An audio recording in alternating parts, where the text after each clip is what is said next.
Imagine a world where nothing is random, and major events that happen worldwide were written down hundreds of years ago. What you're about to hear was recorded in 1967, and it perfectly describes the world we live in today. What was the secret?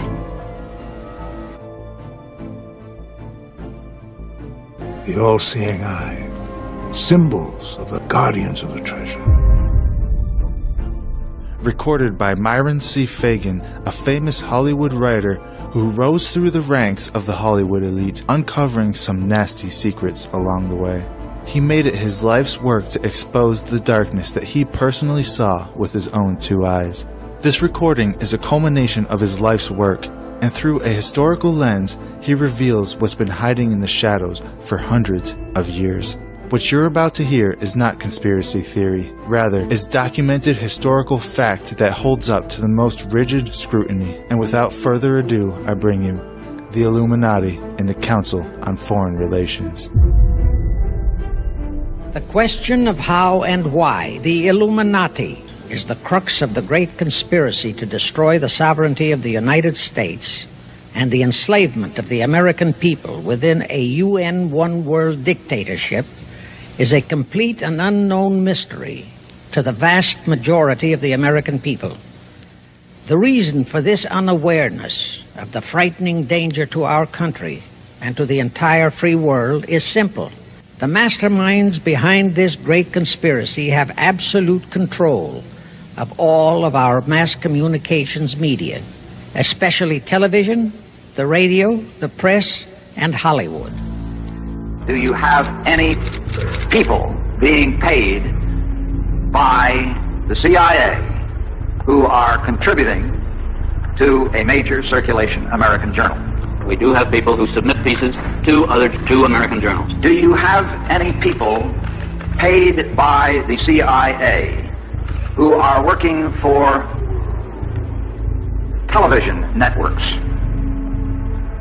This, I think, gets into the kind of getting into the details, Mr. Chairman, that I'd like to get into in executive session. Do you have any people being paid by the CIA who are contributing to the national news services, AP and UPI? Well, again, I think we're getting into the kind of detail, Mr. Chairman, that I'd prefer to handle in executive session. We all know that our State Department, the Pentagon, and the White House have brazenly proclaimed that they have the right and the power to manage the news, to tell us not the truth, but what they want us to believe. They have seized that power on orders from their masters of the great conspiracy. And the objective is to brainwash the people into accepting the phony peace bait to transform the United States into an enslaved unit of the United Nations one world government. Let me clarify the meaning of the expression, "he is a liberal." The enemy, meaning the one world conspirators, have seized upon that word liberal as a cover-up for their activities. It sounds so innocent and so humanitarian to be liberal. This satanic plot was launched back in the 1760s when it first came into existence under the name of the Illuminati. This Illuminati was organized by one Adam Weishaupt, born a Jew, who was converted to Catholicism and became a Catholic priest, and then, at the behest of the then newly organized House of Rothschild, defected and organized the Illuminati. Naturally, the Rothschilds financed that operation.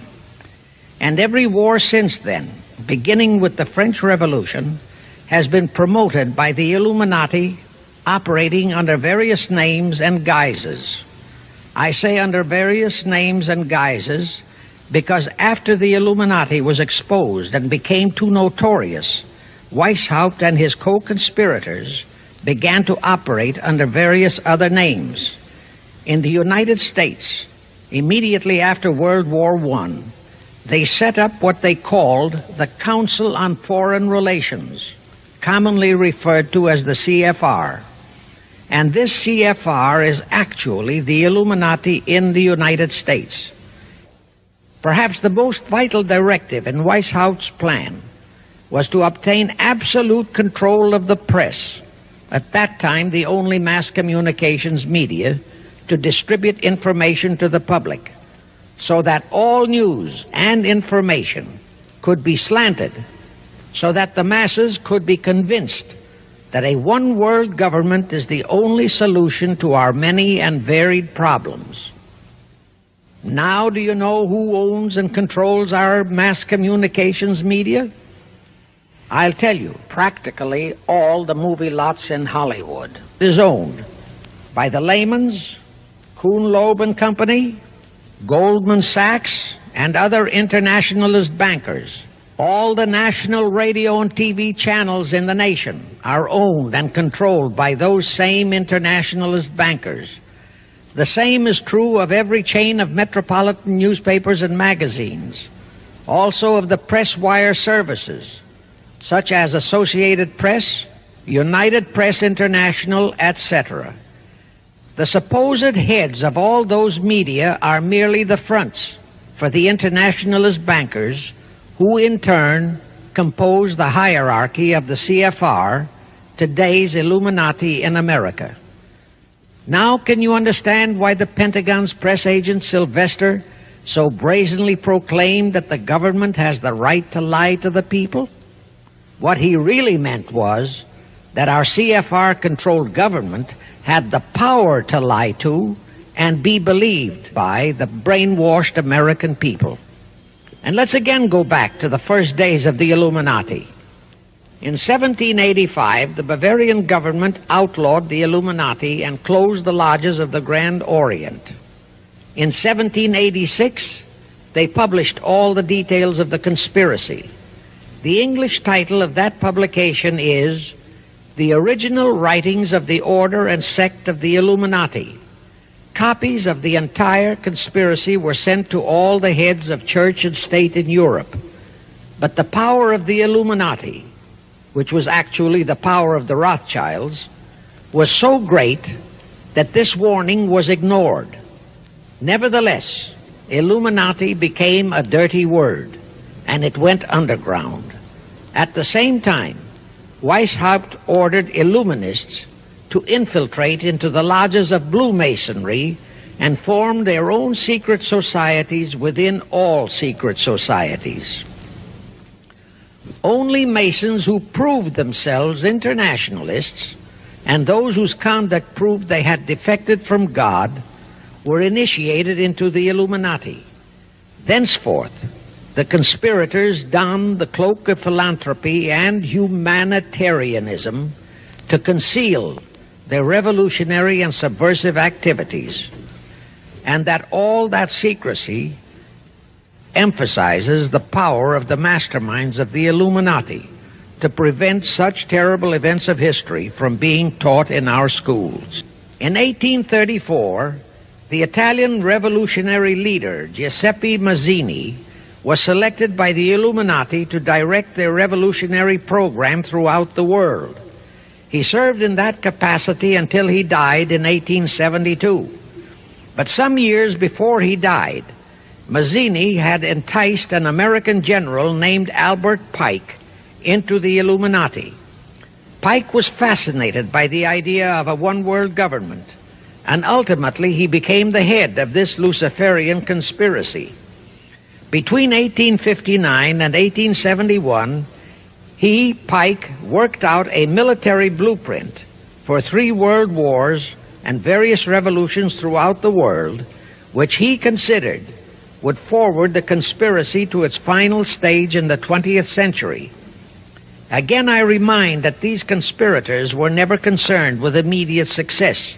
They always operated on a long-range view. Pike did most of his work in his home in Little Rock, Arkansas. But a few years later, when the Illuminati's lodges of the Grand Orient became suspect and repudiated because of Mazzini's revolutionary activities in Europe, Pike organized what he called the New and Reformed Palladian Rite. He set up 3 Supreme Councils, one in Charleston, South Carolina, one in Rome, Italy, and the third in Berlin, Germany. He had Mazzini establish 23 subordinate councils in strategic locations throughout the world. These have been the secret headquarters of the world revolutionary movement ever since. Long before Marconi invented radio, the scientists in the Illuminati had found the means for Pike and the heads of his councils to communicate secretly. It was the discovery of that secret that enabled intelligence officers to understand how apparently unrelated incidents, one such as the assassination of an Austrian prince at Sarajevo, took place simultaneously throughout the world, which developed into a war or a revolution.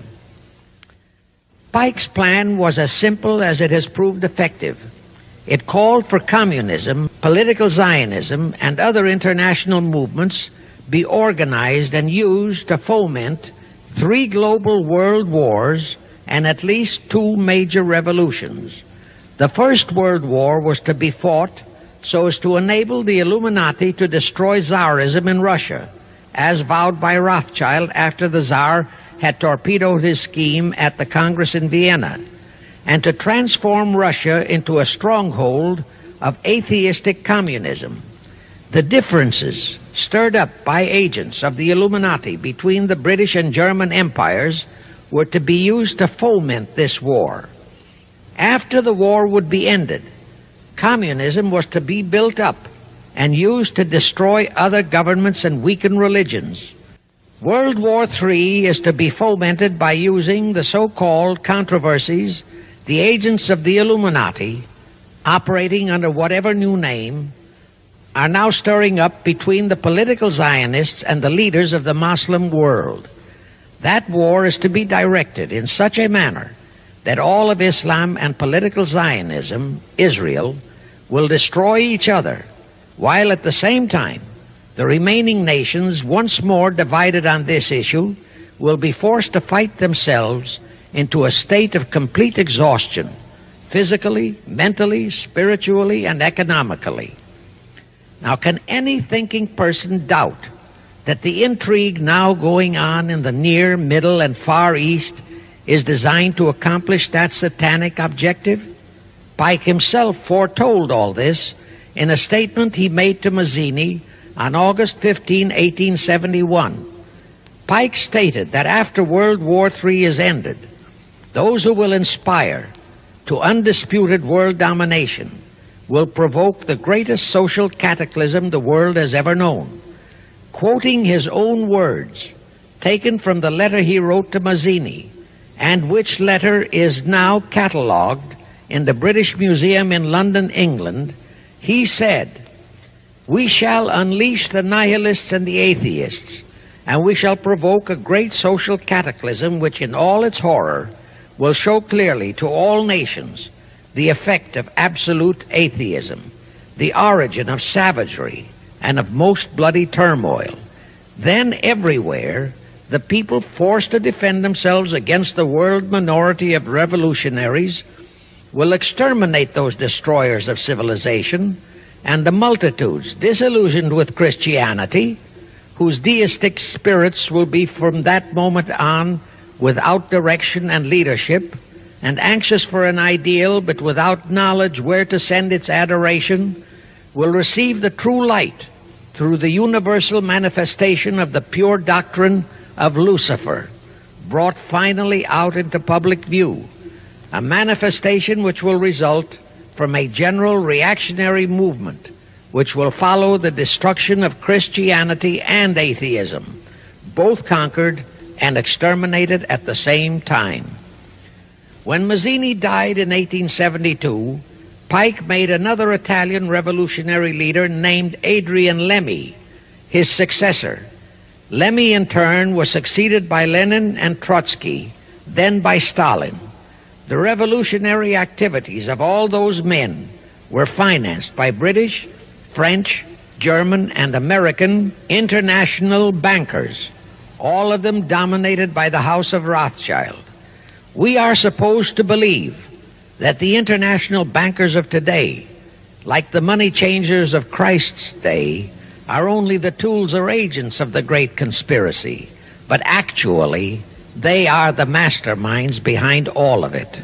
While the general public has been brainwashed by all the mass communications media into believing that communism is a movement of the so-called workers, the actual fact is that both British and American intelligence officers have authentic documentary evidence that international liberals operating through their international banking houses, those who today comprise the conspiracy, the CFR in the United States, direct our governments, whom they hold in usury through such methods as the Federal Reserve System in America, to fight wars such as Vietnam, created by the United Nations, so as to further Pike's Illuminati plans to bring the world to that stage of the conspiracy when atheistic communism and the whole of Christianity can be forced into an all-out Third World War within each remaining nation, as well as on an international scale. Now let me show you how our federal government and the American people have been sucked into the one-world takeover plot of the Illuminati Great Conspiracy. And always bear in mind that the United Nations was created to become the housing for that one-world so-called liberal conspiracy. The real foundations of the plot for the takeover of the United States were laid during the period of our Civil War.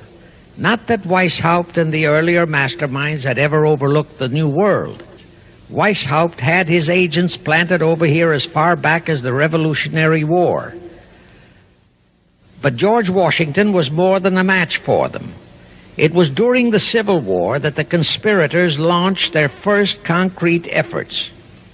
We know that Judah Benjamin, chief advisor of Jefferson Davis, was a Rothschild agent. We also know that there were Rothschild agents planted in Abraham Lincoln's cabinet who tried to sell him into a financial dealing with the House of Rothschild. But old Abe saw through the scheme and bluntly rejected it, thereby incurring the undying enmity of the Rothschilds. Investigation of the assassination of Lincoln revealed that the assassin, Booth, was a member of a secret conspiratorial group.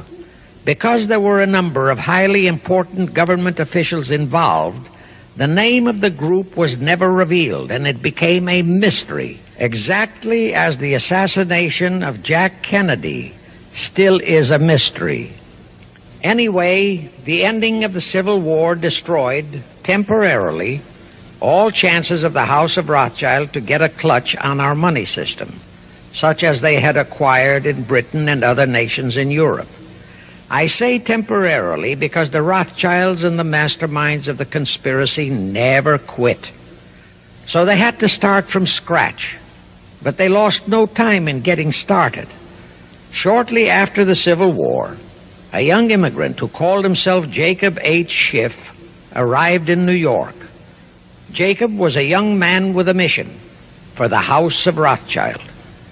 Jacob was the son of a rabbi, born in one of Rothschild's houses in Frankfurt, Germany. I won't go deeply into his background. The important point is that Rothschild recognized in him not only a potential money wizard, but more important, he also saw the latent Machiavellian qualities in Jacob that could, as it did, make him an invaluable functionary in the great one-world conspiracy. After a comparatively brief training period in the Rothschilds' London bank, Jacob left for America with instructions to buy into a banking house, which was to be the springboard to acquire control of the money system of the United States. Actually, Jacob came here to carry out 4 specific assignments. Number 1, and most important, was to acquire control of America's money system. Number 2, find desirable men who, for a price, would be willing to serve as stooges for the great conspiracy and promote them into high places in our federal government, our Congress, in the U.S. Supreme Court, and all federal agencies. Number 3, create minority group strife throughout the nations, particularly between whites and blacks. Number 4, create a movement to destroy religion in the United States, but Christianity to be the chief target. The headquarters of the great conspiracy in the late 1700s was in Frankfurt, Germany, where the House of Rothschild had been established by Mayer Anschelm, who adopted the Rothschild name and linked together other international financiers who had literally sold their souls to the devil. After the Bavarian government's exposure in 1786, the conspirators moved their headquarters to Switzerland, then to London. Since World War II, after Jacob Schiff, the Rothschilds' boy in America, died, the headquarters of the American branch has been in the Harold Pratt Building, New York, and the Rockefellers, originally protégés of Schiff, have taken over the manipulation of finances in America for the Illuminati. In the final phases of the conspiracy, the one world government will consist of the king dictator, head of the United Nations, the CFR, and a few billionaires, economists, and scientists who have proved their devotion to the great conspiracy. All others are to be integrated into a vast conglomeration of mongrelized humanity, actually slaves. What you just heard was a very small piece of that recording. The full recording is well over 2 hours in length and is widely available online. Just Google Myron Fagan CFR or Myron Fagan Illuminati and you can find several versions of it.